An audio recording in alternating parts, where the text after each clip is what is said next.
네, 들어오세요. 대접자 안내하겠습니다.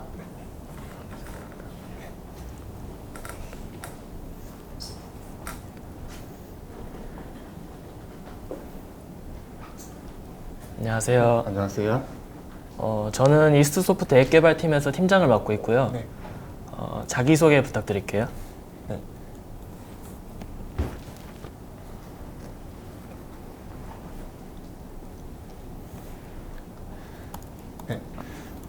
네, 안녕하십니까. 저는 많은 사용자들을 대상으로 서비스할 수 있는 소프트웨어를 개발하고 싶어 iOS 개발자로 지원한 손원희입니다. 저는 실제로 많은 사용자들의 일상에 가치 있는 소프트웨어를 제공하고 싶은 마음에 학부 시절 때부터 iOS 개발자로서 스터디와 여러 팀 프로젝트를 진행했고, 실제로 학교에서 약 17,000명의 재학생들을 대상으로 서비스하는 소프트웨어를 개발해서 출시한 경험이 있습니다. 앞으로 더 전문적이고 고도화된 기술을 사용자들에게 더 편리하게 제공하고 싶은 마음에 현재 지금 AI 기술을 바탕으로 전문적인 기술력을 자랑하고 있는 이스트소프트에 지원하게 되었습니다. 감사합니다. 네. 그리고 코딜리티 시험 보셨잖아요. 네, 맞습니다. 그래서 이제 코딩 테스트 질문을 할 건데 네. 그 책상 위에 문제가 네. 있어요. 네. 거기서 이제 1번 문제부터 네. 이제 문제에 대해서 좀 리마인드 해보시고 네. 또 어떻게 풀었는지, 어떤 네. 문제였는지에 대해서 설명해 주시면 네. 되겠습니다. 알겠습니다.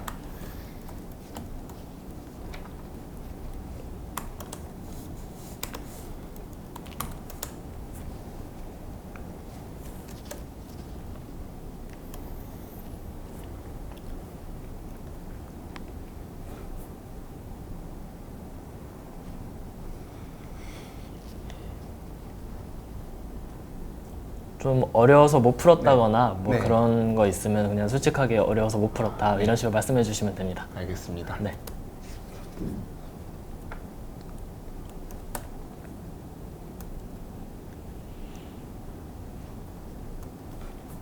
네, 그 1번 문제부터 설명드리겠습니다.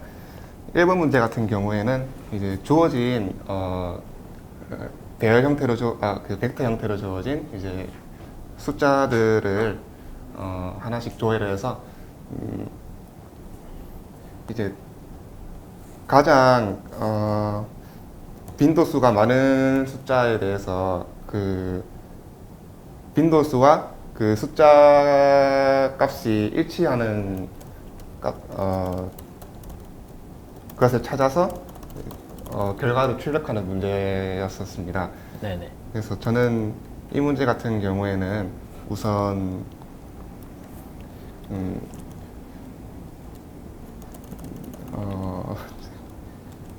그 이제 수들을 이렇게 쌍으로 묶은 다음에 이제 쌍으로 묶는데 그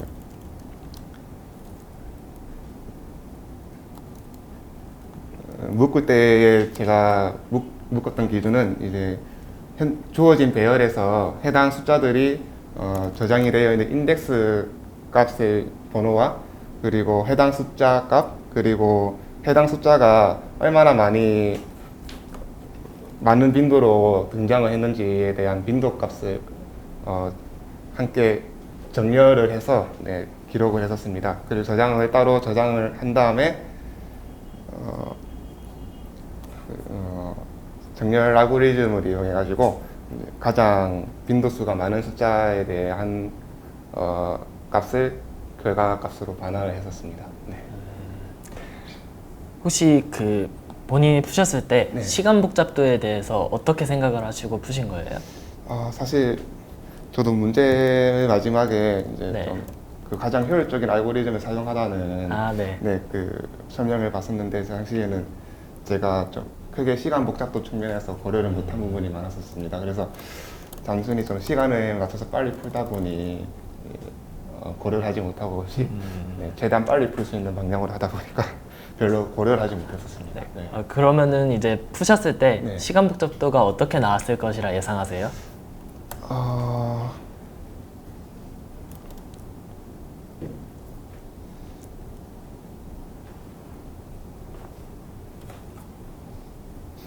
제가 알고 있기로는 제가 정렬을 할 때 네네. 이제 C++ 같은 경우에는 이제 시간 복잡도가 로그 n 정도로 소요된다고 제가 알고 있었는데 아, 로그 n이요? 네, 제가 그렇게 네네. 들었었어 가지고 그래서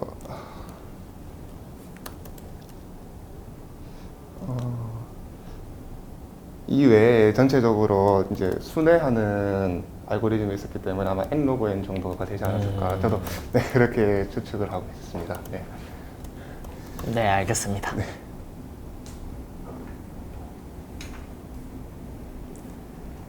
일단은 이 문제에 대해서는 네. 사실 시간 복잡도를 초과를 했어요. 아, 네. 네. 그리고 n 제곱이 나왔거든요. 네. 혹시 어떤 부분에서 n 제곱이 나왔을 네. 거라고 예상이 되시나요? 사실 문제가 잘 기억이 안 나죠. 아, 네. 네, 죄송합니다. 아니.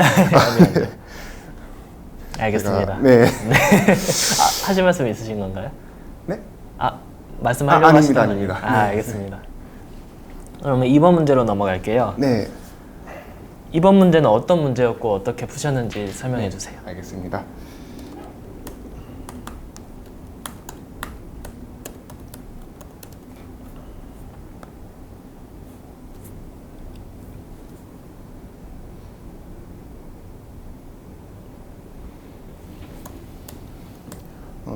이번 문제 같은 경우에는 네.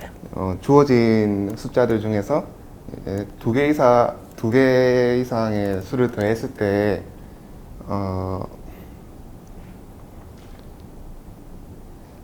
같은 합의 결과가 나와야 되는 그 중에서도 가장 높은 수를 출력을 해야 되는 문제였던 걸로 기억을 하고 있습니다.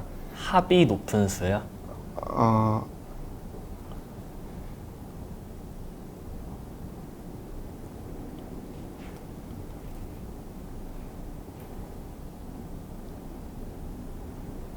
그러니까 죄송합니다. 네. 그 합이 아니라 네네네. 네. 더하기 전에 숫자가 가장 큰 더하기 전에 수. 네. 아, 천천히 하셔도 돼요. 네, 알겠습니다.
혹시 네. 이 문제에 대해서 네. 그 제대로 된 답을 쓰셨나요? 아니요, 제가 코딩할 때 당시에는 네네. 제가 별도의 이제 아이디를 안 쓰고 그 코드리프에서 제공하는 그걸로만 사용을 해서 할 수밖에 없던 환경이었었는데 네네. 제가 그 당시에는 이제 따로 클래스를 만들어서 이제 좀 편하게 자료를 관리하려고 클래스를 만들어서 이제 그 클래스를 자료형으로 벡터를 선언해서 이제 제가 구현을 하고자 했었는데 네네. 제가 이 문제에서 좀 많이 당황을 했던 게 네네. 제가 이제 보통 다른 알고리즘 문제를 볼 때는 C 라이언으로 이렇게 하다 보니까 그때 했던 습관을 그대로 했는데 아마도 제가 코드를 잘못 썼을 것 같습니다. 그런데 네네. 계속 그 컴파일 에러가 발생을 해가지고 제가 그 문제를 좀 해결하다 보니까 많은 시간을 소요했고 그래서 나머지 문제에 대해서 제가 좀 푸는 시간을 많이 소요했었던 것 같습니다. 네. 그래서 그러면은 네. 원래 이제 어떻게 풀려고 했다라는 네. 건 있을까요? 네, 잠시만. 네. 생각- 네, 알겠습니다. 네.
네, 여기까지만 네, 보도록 죄송합니다. 하겠습니다. 네. 그러면 이제 3번, 4번도 마찬가지로 이제 네. 컴파일 에러 같은 거 잡느라 이제 좀 시간을 많이 소모하셔서 네, 맞습니다. 문제를 볼 시간이 좀 부족했겠네요. 네, 제가 실제적으로 문제를 풀려고 했던 거 2번까지 풀려고 했었고 아, 3, 그렇군요. 4번은 제가 시간이 부족해서 네. 어떤 문제이지만 대충 확인하고 시간 마무리했었습니다. 네, 네, 알겠습니다. 그러면은 이제 코딩 테스트 질문은 여기까지만 네, 하고요. 알겠습니다. 그 이력서나 기초 지식 네. 혹은 플랫폼 관련된 지식에 대해서 네, 질문 드리겠습니다. 네. 이제 인천대학교 전산실 소속 앱센터에서 카페테리아라는 앱을 만드셨다고 들었어요. 근데 거기서 서버와의 통신을 했다고 했고, 네. 그리고 이제 인증 체계로 네. JWT를 사용하셨다고 했는데, 네, 맞습니다. 네, 거기에 대해서 좀 자세하게 설명해 주실 수 있을까요? 네, 우선 이제 그 프로젝트 같은 경우에는 이제 iOS 개발자와 이제 안드로이드 개발자와 서버 이렇게 각자 이제 분업을 해서 진행하다 보니까 이제 서버 개발자분께서 이제 JWT 토큰을 이용해서 로그인을 이제 클라이언트 쪽에서 구현해 달라고 말씀하셔가지고 제가 좀 찾아보니 JWT 토큰 같은 경우에는 이제 처음 로그인 요청을 보냈을 때 그 요청에 대한 응답으로 그 쿠키 값을 받아가지고 클라이언트 단에서 저장을 한 다음에 이후 이 토큰을 이용해서 자동 로그인이나 실제 로그인 요청 후 그 사용자에 대한 정보를 받아오도록 제가 구현을 했었습니다. 그래서 쿠키 같은 값을 저장하기 위해서 스위프트 단에서 지원하는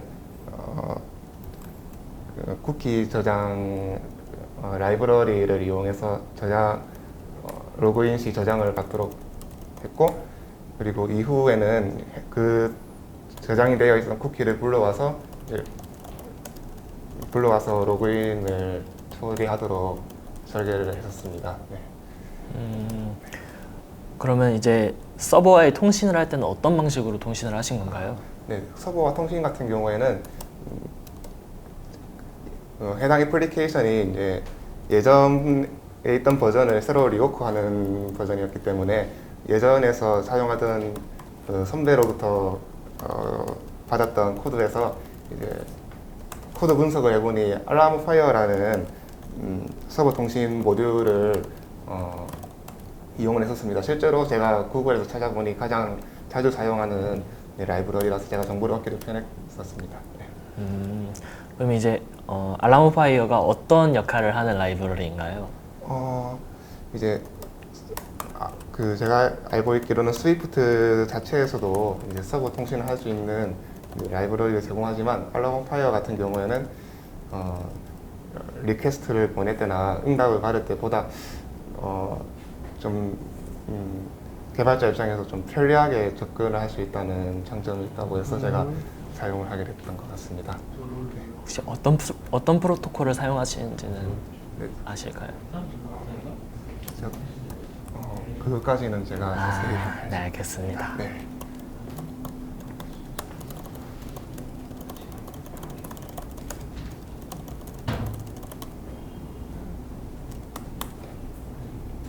네.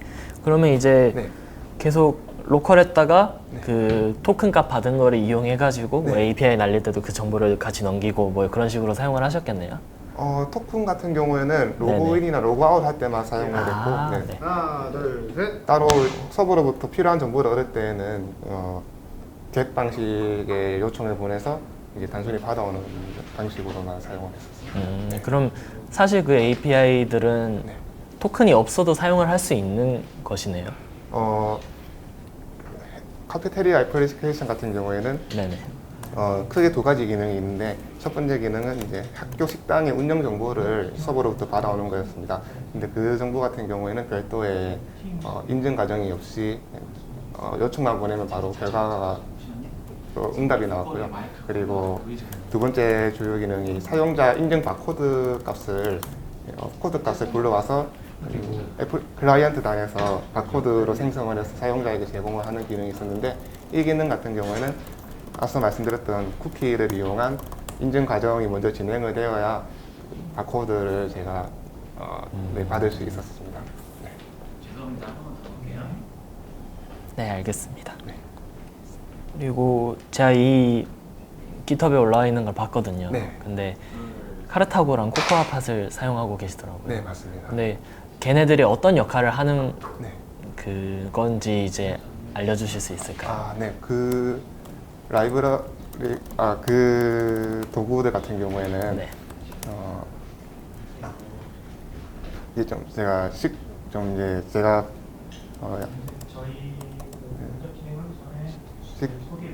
좀 설명하기 쉬운 단어로 표현을 하자면 네네. 이제 제가 필요한 라이브러리가 있으면은 이제 그런 도구가 없었더라면 제가 직접 깃허브나 이런 곳에서 해당 라이브러리를 구성하는 파일들을 내려받아서 이제 일일이 프로젝트에 포함을 시켜줘야 되는 번거로움이 있었는데 그런 코코아팟 같은 의존성 관리 도구를 이용하면은 해당 라이브러리의 버전이 갱신되었거나 아니면 수정된 사항이 발생해도 제가 터미널에서 이제 그 명령만 입력하면은 쉽게 업데이트 최신 버전의 라이브러리를 사용할 수 있게 해주는 편리함을 개발자 입장에서 얻을 수 있게 해준다고 생각하고 있습니다. 네. 그리고 두 가지를 동시에 쓴 특별한 이유가 있을까요? 네. 사실 제가 실제로 사용한 거는 코코아팟밖에 없는데 제가 두 가지를 포함을 시켰던 이유는 초반에 애플리케이션의 기획이 많이 몇 번 바뀌어가지고 이제 레이아웃이나 필요한 라이브러리가 몇 번 바뀐 적이 있었는데 예전에는 코코아팟을 지원 안 하는 라이브러리가 있었다 보니까 사용했는데 제가 그 부분을 빼고 올렸었어야 되는데 빼고 올렸습니다. 네. 알겠습니다. 서비스 개발 쪽에 관한 관심을 가지고 공부해왔으면 그리고 2018년도에 이제 카카오 지도 API를 사용해서 앱을 하나 더 만드셨다고 했는데 이 앱에 대한 설명과 이제 설명 한번 해주시겠어요? 네. 해당 애플리케이션 같은 경우에는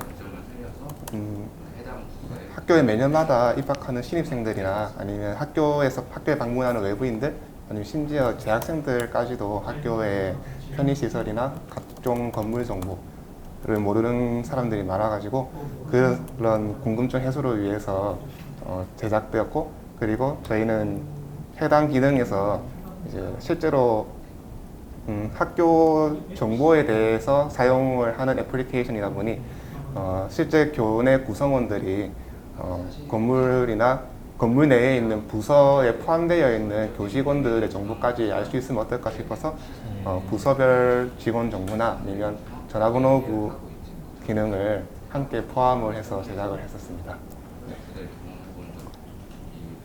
이것도 학교 서버랑 통신할 때 네. 알람파이어 쓰신 건가요? 네, 맞습니다. 알겠습니다. 저희 체험 보고 이거는 이제 혼자서 다 만드신 건가요? 네, 그 해당 애플리케이션 같은 경우에는 제가 그 iOS 클라이언트는 제가 다 코드를 작성했었습니다. 카페테리아도 마찬가지고요. 카페테리아 같은 경우에는 제가 애플리케이션 기획이랑 이제 디자인 그리고 iOS 개발까지 같이 진행했습니다. 네. 알겠습니다. 그걸 보고 지원하게 되었어. 혹시 이제 이 앱들을 만들다 보면은 네. 뭐 버전 관리도 해야 되고 이제 뭐 출시했을 때 출시했다고 뭐 그런 것도 해야 되고 하잖아요. 네. 버그가 생겼으면 수정도 해야 되고. 네, 맞습니다. 이제 그러려면 이제 형상 관리를 하셨었을 텐데 네. 형상 관리가 무엇이고 이제 네. 어떤 방식으로 진행하셨는지 말씀해 주실 수 있을까요? 네, 제가 형상 관리라는 단어 자체가 좀 낯설다 보니까 네. 정확히 이름 모르겠지만 설명드리면 이제 네. Git을 쓰셨잖아요. 네네. Git이 대표적인 형상 관리 툴이에요. 네. 네. 그거를 이제 사용하셨을 때 어떤 식으로 하셨는지 좀. 네, 사실 제가 이번 그 카페테리아 애플리케이션을 개발하면서 네. 이제 중간에 여러 번 기획이 바뀌면서 이제 좀 수정해야 될 부분이 기능 단위로 수정해야 될 부분이 많다 보니까 이제 그 당시까지만 해도 제가 깃 같은 경우를 단순히 코드를 백업하거나 아니면 이제 제가 코드를 잘못 입력했을 때 이제 복구하는 용도로 자주 썼었는데 해당 애플리케이션을 출시하고 난부터 따로 이제 브랜치를 만든다고 하더라고요. 그래서 브랜치를 만들어서 기능별로 브랜치를 만들어서 이후에도 협업시 많이 기획이나 기능들이 변경될 요소가 많은데 그런 경우에 대비해서 이제 해당 기능을 개발할 때는 해당 브랜치 내에서 모든 것을 끝내고 나중에 병합을 하는 기법을 써야겠다는 필요성을 많이 얻게 되었습니다. 그래서 최근에는 제가 또 다른 프로젝트를 진행을 하려고 하고 있는데 그 친구 같은 경우 그 친구로부터 깃플로우라는 전략을 어떻게 하면 효율적으로 할 수 있는지를 많이 배우고 있는 상태입니다. 그러면 이러한 형상 관리 툴을 써야 하는 이유에 대해서 간략하게 설명해 주시겠어요? 형상 관리 툴을 써야 하는 이유 같은 경우에는 아무래도 실제 출시를 하게 된 애플리케이션 같은 경우에는 이제 내부적으로 검증을 했다고 하더라도 출시 이후에 사용자로부터 버그 리포팅이나 이런 것들을 받다 보면은 이제 롤백을 해야 될 수도 있고 다시 예전의 코드를 다시 참고해야 될 상황이 발생할 수 있기 때문에 사용을 주로 해야 된다고 생각합니다. 알겠습니다. 그 S24 같은 경우에는 해당 책을 클릭하면은 이제 밑에 추천책이라고 해서 이 책을 함께 구매한 사람들의 목록, 이 책을 함께 구매한 사람들, 이 책을 많이 구매한 사람들이 선택한 책, 뭐 이런 식으로 연관 데이터가 뜹니다. 그래서 그 데이터들을 다 그래프에 이제 기초 지식 플랫폼 쪽 질문 드릴게요. 네. 데이터를 다 모아놓은 다음에 이제 자체적으로 알고리즘을 돌려가지고 해당 책들. 혹시 이제 알람오파이어 써보셨다고 하셨잖아요. 그거 이외에 다른 오픈 소스들을 좀 적극적으로 활용해 본 케이스가 있는지에 대해서 설명해 주시겠어요? 네, 따로 제가 애플리케이션의 주요 애플리케이션 뷰 컨트롤러를 구성하는 커스텀 뷰를 구현하기 위해서 예를 들면은 카페테리아 앱 같은 경우에는 이제 각 식당별의 정보를 카드 뷰 형태로 구현했어야 됐는데 카드 뷰 형태로 구현하고 이제 그 학생 인증 바코드를 아래에서 위로 스와이프 업을 해서 사용자가 이제 사용자 입장에서는 하나의 씬에서 두 개의 뷰 컨트롤러로 다가갈 수 있게 해야 되는 설계를 했었어야 됐는데 이 과정에서 카드 뷰 같은 경우에는 이제 하나로 순차적으로 넘길 수 있게 구현하기 위해서 제가 아무래도 좀 빠른 시간 내에 구현하다 보니까 그런 해당 기능을 제공하는 라이브러리를 사용했고요. 그리고 한 화면에서 두 가지 하나의 씬에서 뷰 컨트롤러를 두 개를 구현하고 사용자의 제스처에 따라서 위아래로 함께 반응하게 하도록 하기 위해서 해당 라이브러리를 사용했었습니다. 그 외에 또 다른 뭐 라이브러리를 사용해 보신 경험은? 네, 알라모 파이어 같이 좀 이렇게 네. 개발 외적인 부분이라 라이브러리는 별도로 사용하지 못했지만 최근에 오브젝트 매퍼라는 그 라이브러리 같은 경우에는 사용하면은 이제 서버로부터 내려받은 JSON 값을 이제 객체 형태로 편안하게 변환할 수 있다는 그 제가 설명을 들어서 앞으로의 프로젝트에 사용해볼 의향이 있는 상태입니다. 혹시 라이선스에 대해서는 아시나요? 오픈소스 라이브러리의 라이선스. 네, 제가 이번에 그 오픈소스 라이브러리를 가져다 쓰면서 MIT 라이선스라는 것을 간략하게 이해를 해볼 수 있는 시간이 있었습니다. 왜냐하면 이제 그것들은 다 저작물이기 때문에 이제 제가 함부로 수정을 하거나 이제 함부로 가져다 쓸 수 있는 라이브러리가 아닌 것도 있기 때문에 비록 제가 해당 애플리케이션을 상업적인 용도로 이제 공개를 하는 건 아니지만 그래도 최대한 원 저작자의 권리를 방지하고자 했습니다. 혹시 라이브러리를 사용하지 않고 직접 구현하라고 하면 하실 수 있으실까요? 네, 앞서 말씀드렸던 그 하나의 씬에 두 개의 뷰 컨트롤러를 구현해서 서브 뷰 컨트롤러를 제스처에 따라서 움직이는 것은 제가 예전에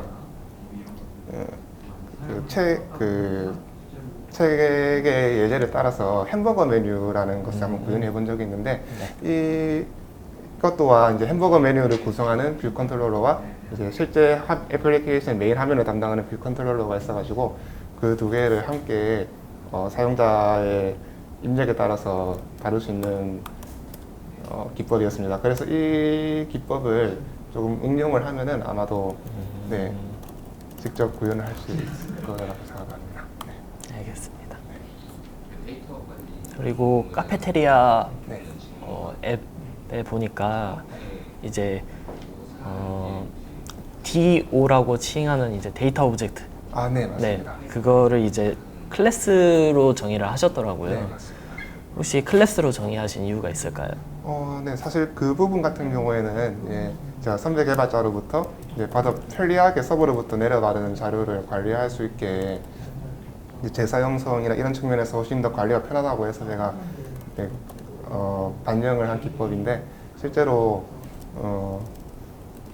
서버로부터 받은 값을 바로 이제 변수에 저장하지 않고 그런 클래스 데이터 오브젝트로 관리를 하니까 이제 해당 정보를 다양한 곳에서 활용을 할 때 좀 더 접근이나 멤버 프로퍼티에 접근하기 훨씬 더 편리했었습니다. 그럼 혹시 구조체에 대해서는 아시나요? 네, 알겠습니다. 아까 말씀드린 클래스랑 구조체랑은 어떤 차이가 있을까요? 아무래도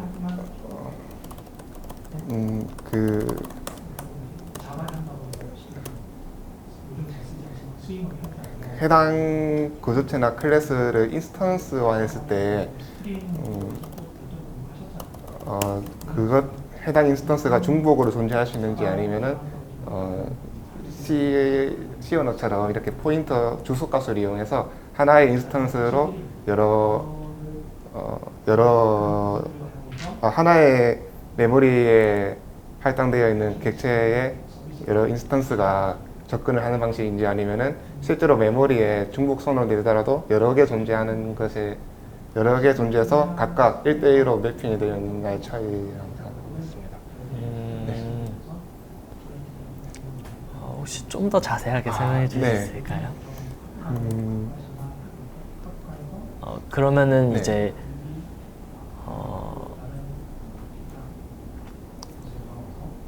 그러면 클래스 같은 경우에는 네. 뭐 레퍼런스 타입인데 네. 스트럭트는 아, 뭐고 네. 뭐 이런 식으로 좀 설명해 주시면 좋을 것 같습니다. 네, 클래스는 말씀하셨다시피 네. 이제 참조를 하는 실제 메모리 주소에 할당되어 있는 데이터를 참조를 하기 때문에 아무래도 메모리를 좀 더 효율적으로 사용하기에는 사용하면서도 이제 다양한 곳에서 같은 자료를 접근해야 하는 경우에는 클래스를 사용할 때 좀 더 성능 면에서 효율적이라고 생각합니다. 알겠습니다.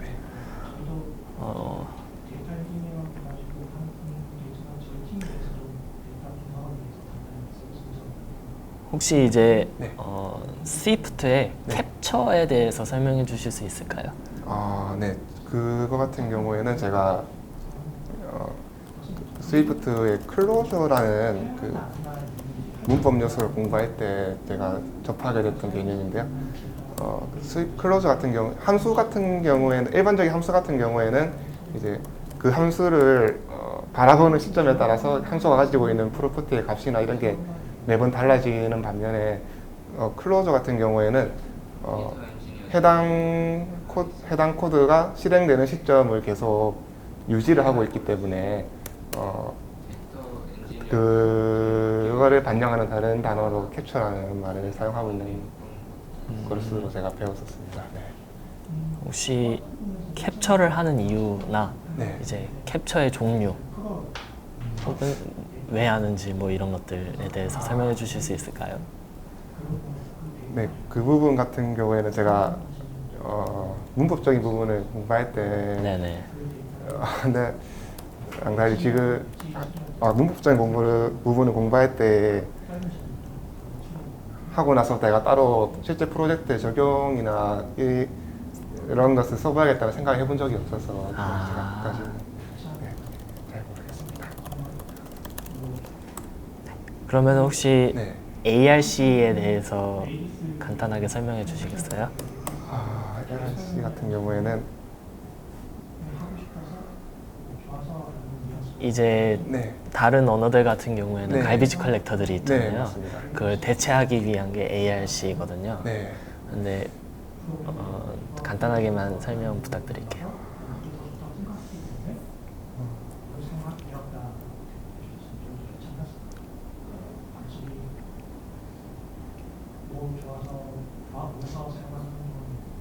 이 부분을 제가 잘 못했습니다. 알겠습니다.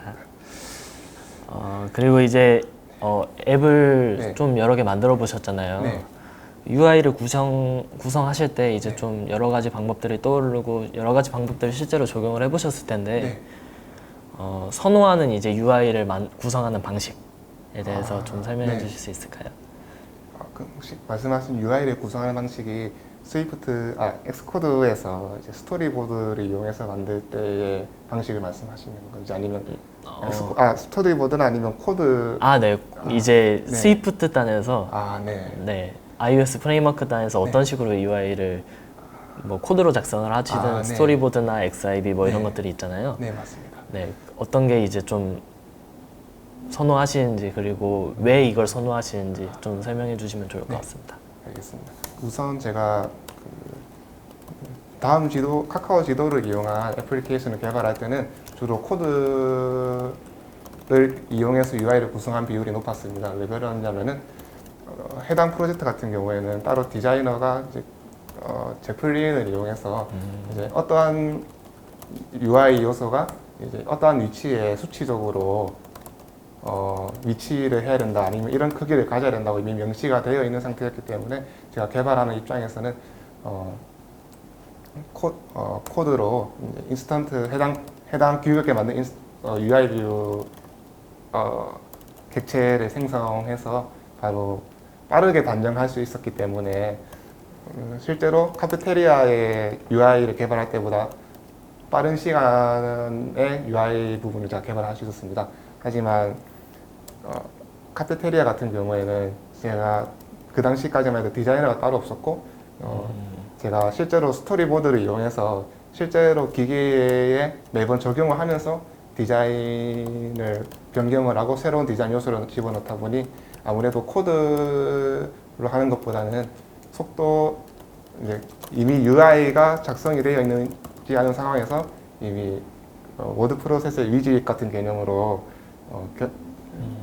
개발하는 입장에서 훨씬 더 결과물을 직접 확인할 수 있기 때문에 편리했었습니다. 네.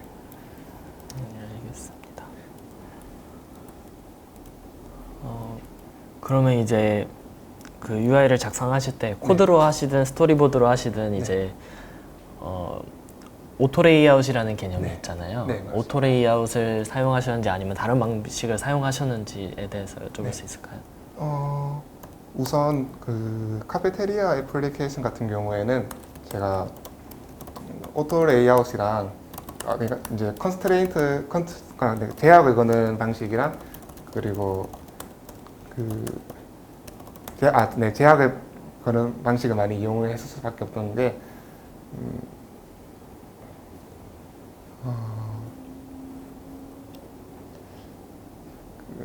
제가 따로 커스텀으로 제가 탭바를 좀 이제 구현을 해야 됐던 요소가 있었습니다.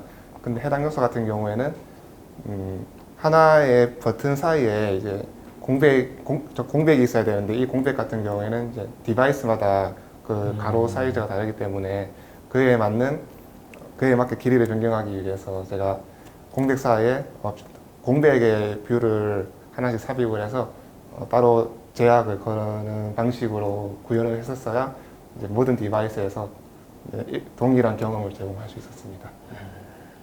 알겠습니다.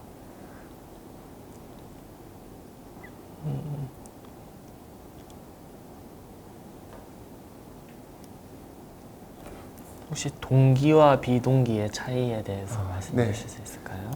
동기 같은 경우에는 우선 한마디로 설명을 해드리자면 제가 어떠한 함수로 요청을 보냈을 때 바로 결과를 받을 수 있는 방식이라고 생각합니다. 왜냐하면 동기 같은 경우에는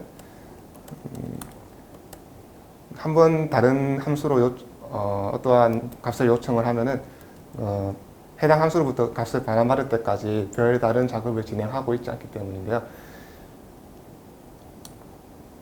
그렇기 때문에 개발자 입장에서는 구현하기가 쉽지만 실제 전체적인 컴퓨터의 이용률 측면에서는 별로 좋지 않다고 제가 알고 있습니다. 그리고 비동기 같은 경우에는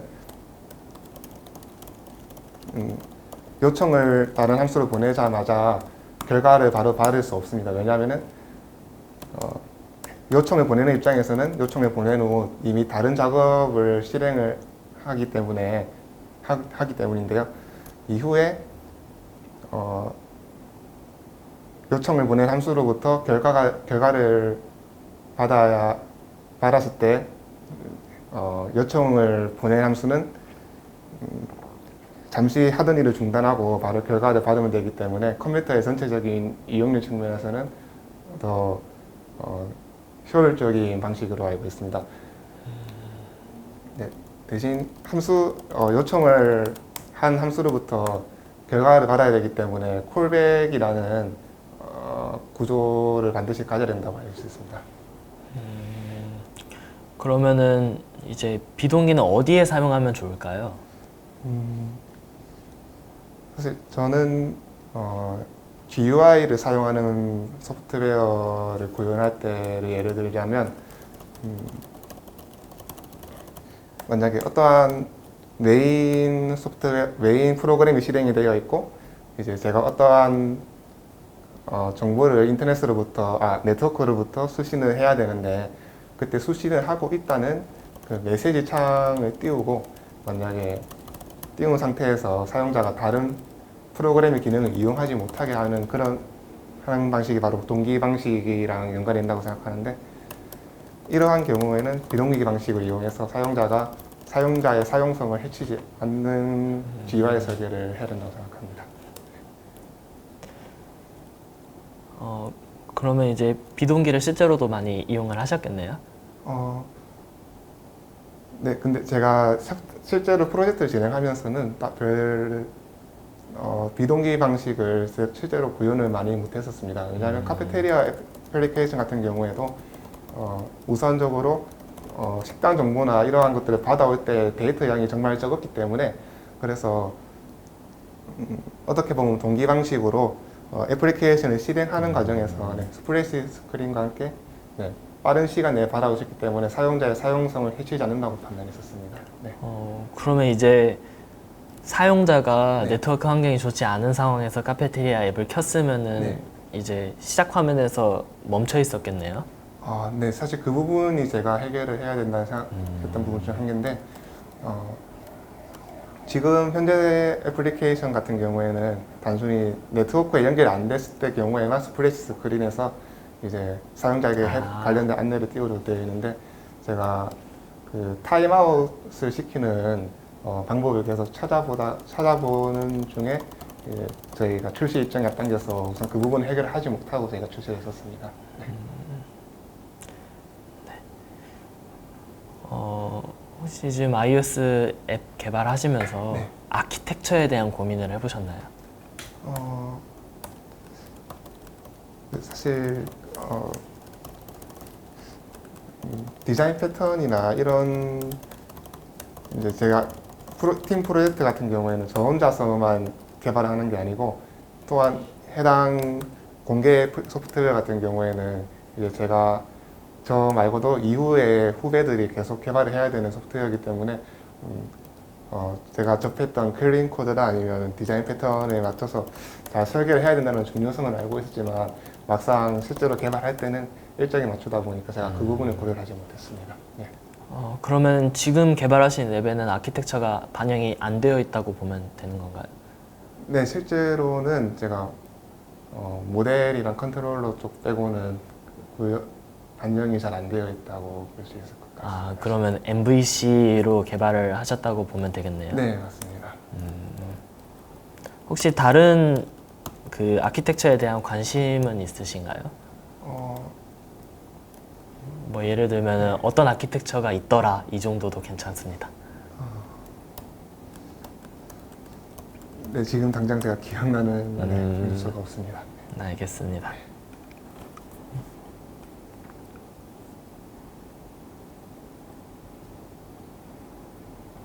그러면 이제 개발을 하시면서 네.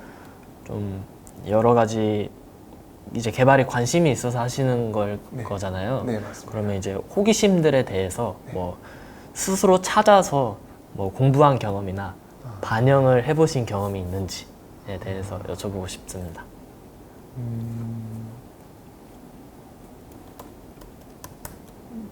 제가 졸업 프로젝트를 할 때 데이터베이스 같은 경우에는 제가 학부 수업에서 이론 수업만 접한 바람에 실제로 데이터베이스를 구축을 해보거나 구현을 해본 경험이 없었습니다.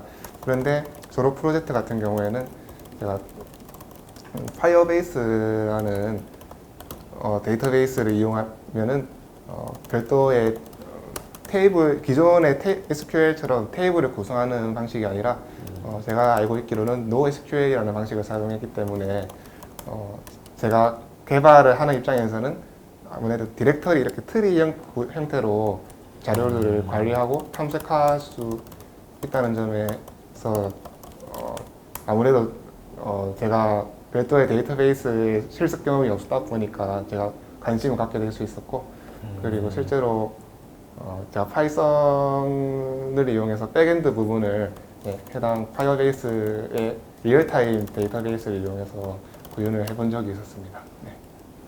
아까 그 NoSQL은 리얼타임 데이터베이스 말하시는 거죠? 예, 맞습니다.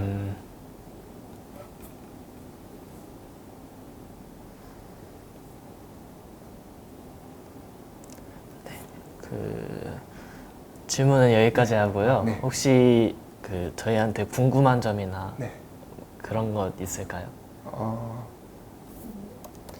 네, 사실 궁금한 점이라기보다는 제가 네. 네, 아무래도 지금까지 별도의 이러한 준비한 경험이 없다 보니까 아무래도 많이 미숙했었는데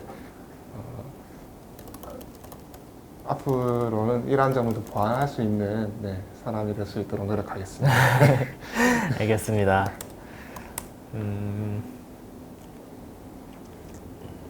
네, 여기까지 하면 될 것 같습니다. 수고하셨습니다. 감사합니다. 오늘 면접 어떠셨나요? 네, 사실 저는 좀 면접 분위기나 이런 거를 한번 체험해보고 싶어서 네네. 사실 그에 따라서 제가 좀 많이 준비를 못한 부분이 많아서 좀 아쉽습니다. 일단 전체적으로 평가를 해보자면요. 코딩 테스트는 좀 많이 아쉬웠던 네, 것 같습니다. 이게 사실 아이디가 없으면 좀 힘들긴 한데 네.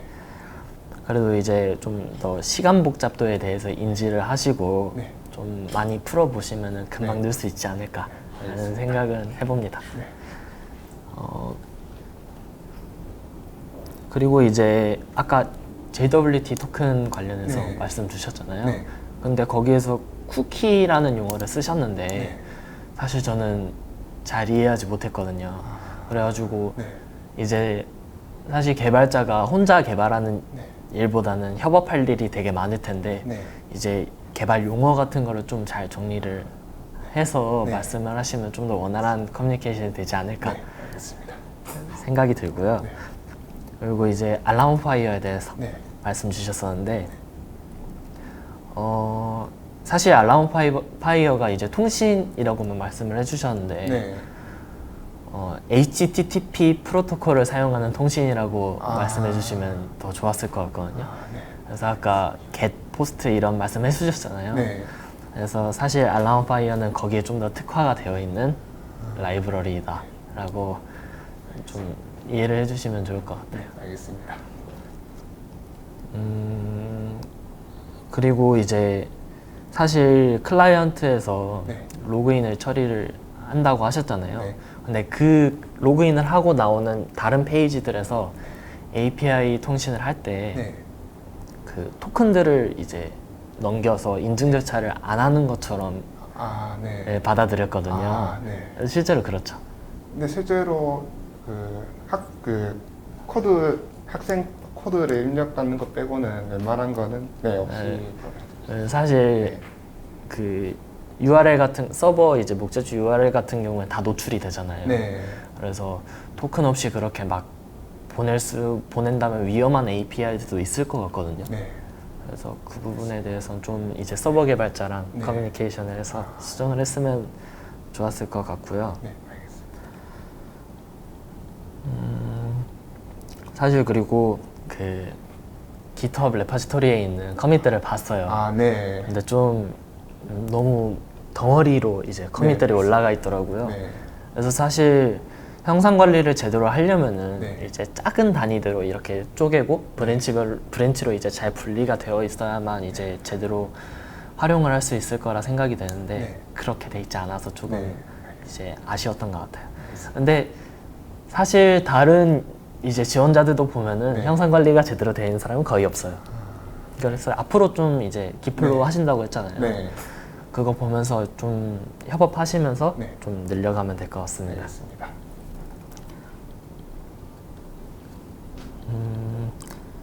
그 라이선스 체크하신 거는 되게 좋았던 부분이었던 것 같아요. 사실 라이선스에 대해서 잘 모르시는 분들이 좀 많거든요.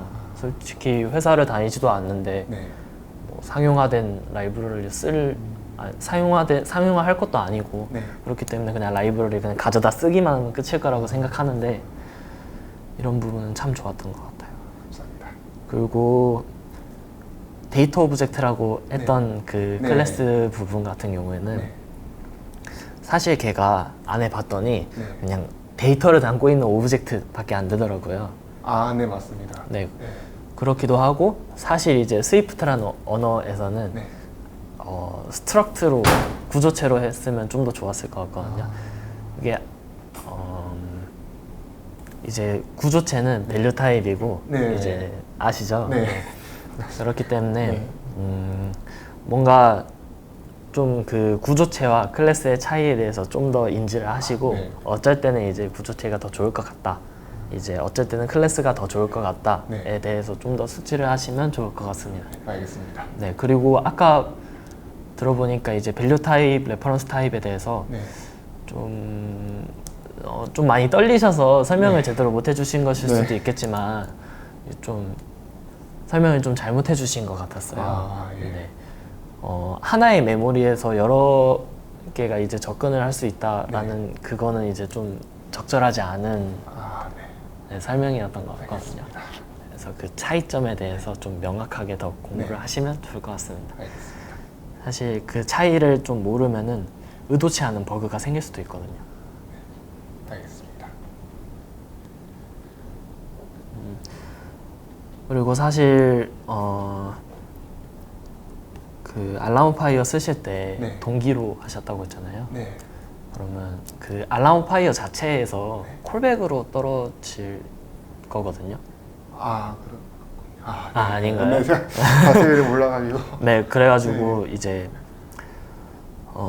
사실 콜백으로 떨어진다는 것 자체가 클로저잖아요. 네네. 네. 그렇게 들었습니다. 네, 그래서 클로저에 대해서 좀 더 이해를 해보시고 이제 사실 통신을 할 때는 비동기로 해야 된다. 이거는 맞는 말이긴 해요.